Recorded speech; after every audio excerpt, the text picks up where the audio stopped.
এখানে কি করছো তুমি? কি করছো? এই যে খাওয়া দাওয়া হচ্ছে এখানে। আর এখানে সব কার্টুন দেখতে দেখতে খাচ্ছে, লতিকা খাওয়াচ্ছে। আর এখানে আমাদের আরেক লতিকা পোভা পটল ভাজা করছে। আর এখানে হয়েছে আমাদের ভাত। আর এখানে হয়েছে চিকেন।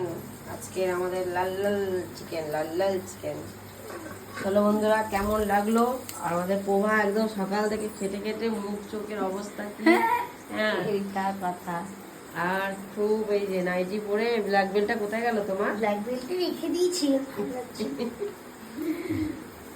চলো, ভিডিওটা ভালো লাগলে তোমরা লাইক কমেন্ট শেয়ার করে দিও। আর সবার কারোর যদি এই চিকেনটা খাওয়ার ইচ্ছা থাকে চলে আসো, তাহলে চলে আসো। তাড়াতাড়ি। বিশেষ করে গৌরীকে বলছি, গৌরীর সামনেই আছে, আমার বাড়ির সামনে, চলে আসো। হাসির পাখি। হ্যাঁ, এলেই পাবে। কালকে ব্লগটা আরো সুন্দর হবে। চলো, টাটা।